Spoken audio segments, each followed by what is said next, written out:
everybody, it's LavenderTowne. And today I'm going to be doing an art collaboration with my past self. Basically, I went back into my childhood sketchbook, I pulled out some of the crazier drawings, and I'm going to try to incorporate them into a brand new illustration.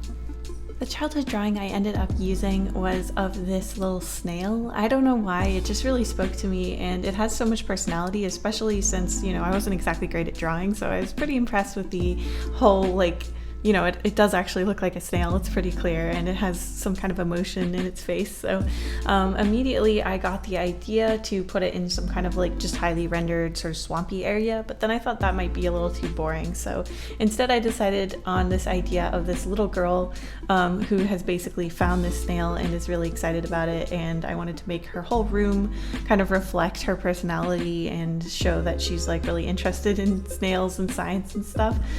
So that's basically the story I'm going with here. In the past, I've actually done redraws of my old childhood art, and that's fun and all, but I feel like this actual incorporation of drawings that you did when you were really, really little into a full-scale illustration of what you're capable of now has a really cool sort of mixed media kind of feeling, and it almost feels, it feels like a collaboration through time travel or something. I just really thought this idea was interesting, and I would love if any of you guys want to do something like this yourselves. Definitely tag me in it or something, because I found this whole process so charming, and it feels like kind of giving respect to the older version of yourself that started drawing and started taking drawing seriously back when you didn't have anything to back it up yet, and sort of showing gratitude towards that past self, if that makes any sense. I do think my childhood self would truly not believe it if she found out somehow that in the future I would be doing art on a computer. I think back when I was drawing this snail originally, I didn't even know that you could draw on a computer, so that would definitely have thrown baby Haley off quite a bit. I do think that when I drew this snail, I was probably in between the ages of 6 and 7, or maybe 8, but I think younger for sure. So that would be long enough ago that I don't think graphics tablets and stuff like that were even a mainstream thing to know about. I remember distinctly at this time not understanding how people got such smooth coloring. When I saw digitally done art, I just thought that they were really, really good at using crayons. I still remember the righteous indignation that I felt when I realized that my how to draw books had perfect coloring, not because they somehow knew how to use traditional media better than me, but because they just were using the fill bucket tool in a drawing program that I had never heard of before. Looking back, it's pretty amazing how much I didn't know about drawing or any of it. I just really was drawing, I guess, for the pure joy of it, and I didn't really study it in any serious way. I guess all kids kind of start out that way. But that sort of childhood innocence of looking back at this snail really got me thinking about what kind of character I wanted to put in this illustration, and generally I kind of based her on me at that age. I drew a lot of animals because I was obsessed with animals. I still love animals very much, and it was something that I was really fixated on at the time, so I gave this character a room that sort of matches my headspace back in the day. I even gave her a little terrarium where we assumed that she's going to put the snail after she's done looking at it. I gave her a little magnifying glass and a book. I used to always get books about animals for Christmas and my birthday. I was really obsessed with the National Geographic's kids books that would come out in the magazine, because I just loved learning animal facts. And there's also a little crocodile hunter poster in the background as well. I really wanted to try hard to make this drawing look like it has a lot of three-dimensionality to it, so I knew right at the start I wanted the background to be kind of blurred and actually give that focal kind of effect, almost like this is a photograph being taken, because I really wanted the little kid flat drawing up in the front to really pop out and really be have kind of an unusual look to it, like it was kind of pasted straight in there. But then I also wanted to make sure that like the main character, this girl, is kind of like looking straight at it and reacting to it in a way that, you know, it's clearly part of the scene.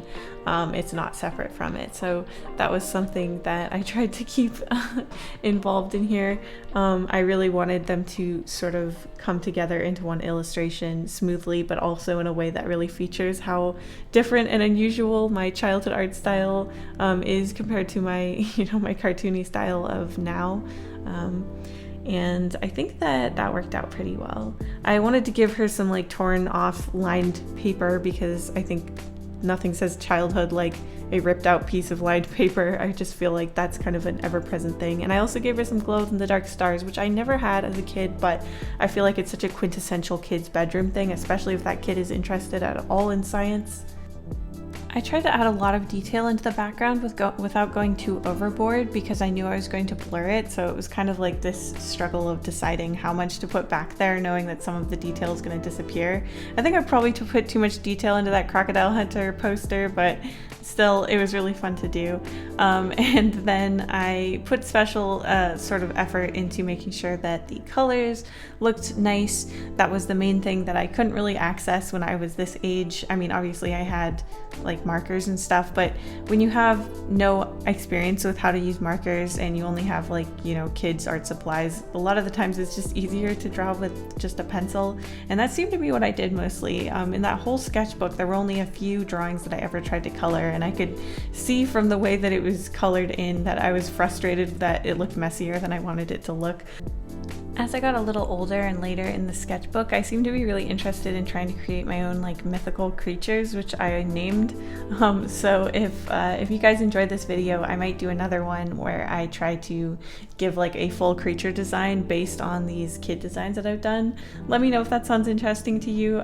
I just really, I think it's weird and nostalgic and cool to do this kind of thing, going back and like taking seriously the whims of your childhood.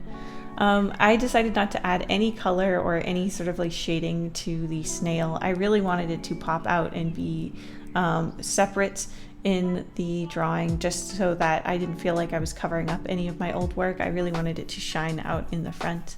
And to make that even more stark, like I mentioned before, I really wanted to try and make sure that the rendering in this particular illustration was even a bit farther than I normally go in my videos. This drawing actually took 2 full hours to do, which I believe is longer than I spent on my last realism challenge. Or maybe it's about the same amount of time. So yeah, I was really try-harding to impress my past self with this collaboration. I did a couple of gradients again, because this is the type of thing I would have loved to be able to do back in the day. And I gave a slight glow to those glow-in-the-dark stars up on the ceiling. And with that, it was complete. I highly recommend that you guys try this out. It was so fun, and I think it would be really, really cool if there were a bunch of art pieces of people's childhood art sort of like coexisting with their art that they can make now. I just recommend that if you do it, just turn up the contrast on your childhood sketch just so that it pops out more.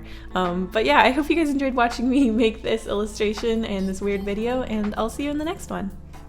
Thank you so much to my beautiful patrons, including Tom the Chicken, Odds Jamal, Kayla Grimes, Rodrigo, Neurocherry, Cully Halsey, Kubo, Moonmilk, Alana the Artist, Rylan Parker, Raylan, Kadaria, Something Super, Deadly Nightshade Art, Maria Vasquez, Astral Fox Art, Middle Z, Lily Allure, The Expressive Poker Face, Morrissey Axolotl, Chris Draws, Kai Kizer, Subaki, Liliana Hummintree, Michael Lavalley, Cutie Pie, Rainwater Pearls, Ice Cream Pal, Lion, Nora Cornelison, Cola, Your Boy ST, JJ Jade, and of course, La Blah Blah Blah.